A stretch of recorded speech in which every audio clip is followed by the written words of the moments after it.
Good evening. My name is Nina Peters. I'm from the Plum Creek Township area.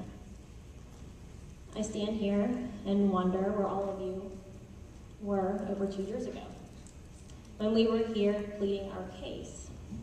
Where were you? I've heard several reasons for Alderton High School to remain closed.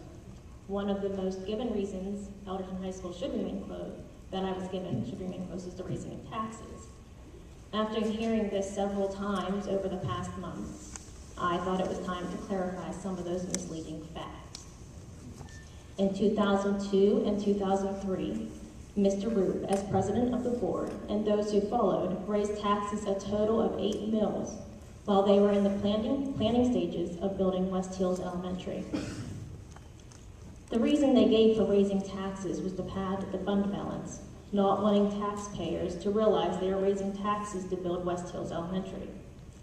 Mr. Roop argued in favor of a healthy fund balance until 2008, when he, Mr. Close, Mr. Eric, Mr. Chauncey, and Ms. Moratuk reopened the budget and about emptied the fund balance of approximately 7 mills of our tax dollars at once against all advice given by financial advisors.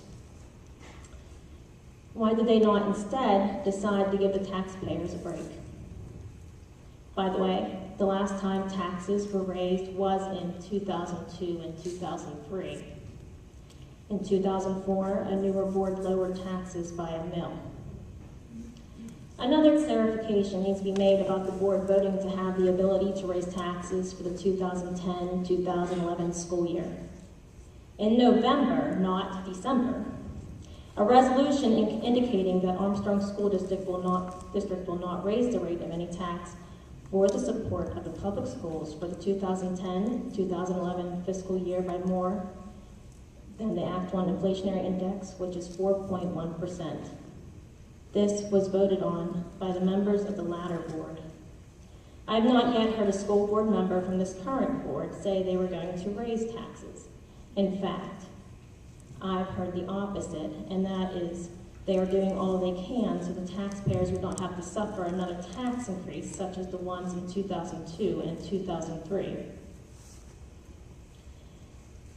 Where were all of you in 2007 and 2008 when Hayes Large were at the meetings talking about this school that Dr. Kerr and company now says is mythical? It didn't feel mythical to me while I was sitting there listening and seeing their plans of closing schools and building a school for those that were closed. It didn't feel mythical to me as I saw the price go up and up. Everyone wants more businesses and more people to move into the area.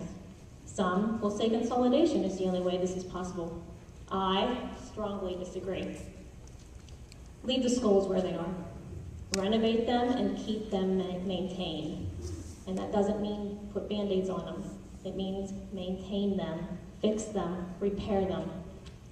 Make all course selections the same in all the high schools. This nonsense about classes being too small to do that is just that. Nonsense.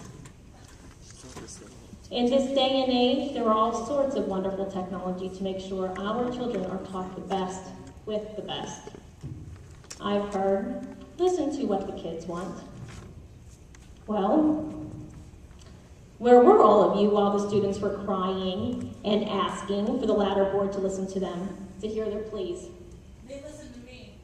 That's good, I'm glad. Okay, that's enough. Where were you when the parents and the taxpayers came to meeting after meeting and asked them to look into other options, some given by those parents and taxpayers? I know where I was. I know where they were.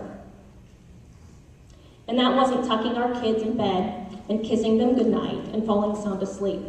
We were all here, fighting for our school like thousands asked us to. Thank you.